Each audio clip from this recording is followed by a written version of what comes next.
The Super Falcons now have a shot of retaining Africa's prestigious silverware, and Ayotunde will be telling us why on Sports News.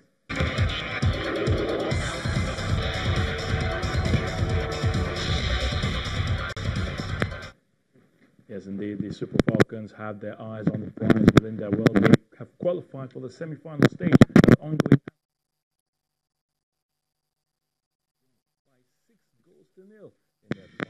That was a perfect pass there from Rita Chukwelu. Gave Nigeria the lead on 10 minutes after receiving a and Oparanozie, the top striker now with the assist. And it was finished off smoothly there by Asisat Oshuala. And they've announced their reputation as title contenders once again. That was a cool finish there from the 4-time African Female Footballer of the Year. And it's taken by Ngozi, and goalkeeper Emiliana couldn't grab that one. It's still danger situation there for, and that's the goal number. It came off the side post. Assistant Oshuala. Franny Odega inside the box, attempt to shoot, sends the pass now to Oparanozie. Amarachi Okoronko. Rita Chukwelu is there, and the flag didn't stay up. Rita Chukwelu finally scores to the ball. Let's watch the situation once again. Should it have been an infringement against the skip of the Super Falcons? So it's going to be goal number 6. Well, moving on now, Nigerian marathoner Gideon Goyet from Plateau State has emerged winner of the maiden edition of the Coal City Marathon in Enugu. Now, Goyet finished the 21-kilometer race in 1 hour 5 seconds to claim the first prize for the male category, while 19-year-old Nancy Njesang from Kenya finished at 1 hour 19 seconds to win the women's category. Another Nigerian athlete, Adamu Shehu from Plateau, finished as runner-up in the men's category with a time of 1 hour 7 seconds, while Chirono Judith Keyan finished in 1 hour 21 seconds for the second position in the female category. Because I came first position, it's not my first time to run this race. This is my event, so I know that, yes, the way I train, I know that I will make it. Yes, I practice like 3 times in a day, because I want to make, if you are a champion, you have to work hard. So I practice very well, I prepare because of the competition. In the English Premier League, Tottenham Hotspur beat Chelsea 3-1 in the London derby to condemn the Blues to their first loss of the season in the league. Manchester City and Liverpool maintained their unbeaten starts to the season with 4-0 and 3-0 wins over West Ham United and Watford. Elsewhere, Manchester United were held to a goalless draw by Crystal Palace at Old Trafford. Brighton and Leicester played out a 1-0 draw. Everton beat Cardiff 1-0, while Claudio Ranieri's first match in charge of Fulham ended in a 3-2 win over Southampton. Lewis Hamilton will start the final race of the Formula One season in Abu Dhabi from pole position after edging out Mercedes teammate Valtteri Bottas and Sebastian Vettel in qualifying. The world champion was in fine form throughout and beat Bottas by a tenth of a second with a blistering new track record on hyper-soft tyres. Kimi Raikkonen locked out the second row for Ferrari ahead of the Red Bulls of Daniel Ricciardo and Max Verstappen.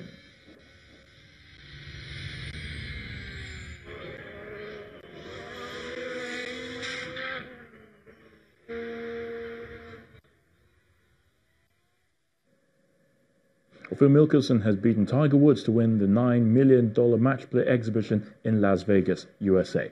With a match all square through regulation, Mickelson sealed the win at the 4th hole of a sudden death playoff when he drained a 4-foot birdie putt on a makeshift 93-yard hole after the duo had teed off from a practice green. Mickelson, whose tally of 5 major championships is well shy of the 14th held by Woods, savored the win over a player whom he described as the best to ever play the game. That is awesome. Boom. I think Phil's reaction was similar, just like old times as well. You're exactly right. We are all square, heading to 18. Oh, no.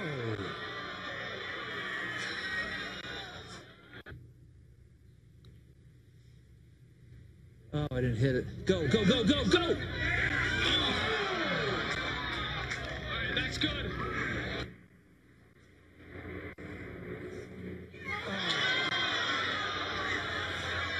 Are you kidding me? No.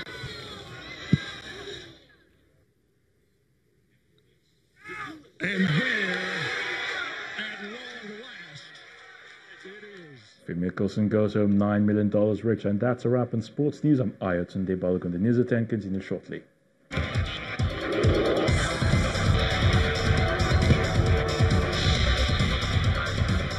Indeed, he does. Many thanks, Ayo. Two prominent opposition politicians from the Democratic Republic of Congo have teamed up to challenge for the presidency in next month's election. Felix Tshisekedi will be a presidential candidate with Vital Kamerhe as his running mate. The two men who made the announcement in Kenya had previously agreed to back a unity candidate, Martin Fayulu, in an effort to defeat the man chosen by the governing party, Emmanuel Ramazani Shadari. Long-delayed elections are due to take place on December the 23rd, when President Joseph Kabila, who has been in power for 18 years, will step down. The European Council President Donald Tusk has recommended that the EU approve the Brexit deal at a summit to be held on Sunday.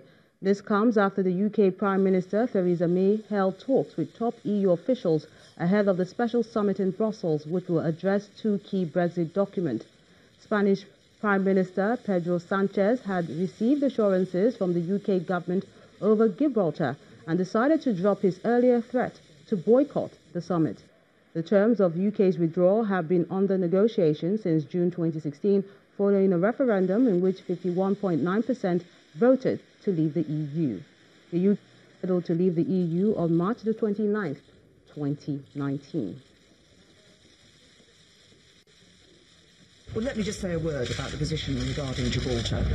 We have worked through the withdrawal issues for Gibraltar with Spain in a constructive and sensible way, and I'd like to pay tribute to the statesmanship with which Fabian Picardo has led the negotiations on behalf of Gibraltar. We have ensured that Gibraltar is covered by the whole withdrawal agreement and by the implementation period, and we will always negotiate on behalf of the whole UK family, including Gibraltar, and in the future relationship, we will stand up for their interests. And the UK's position on the sovereignty of Gibraltar has not changed and will not change. And the main news again. Emergency workers today rescued 36 people and recovered 4 bodies at the site of the collapsed 7-story building in Port Harcourt, Rivers State. More people are reportedly still buried in the rubble. That's the news at 10 tonight. Thank you so much for watching. I'm Melinda Akinlami.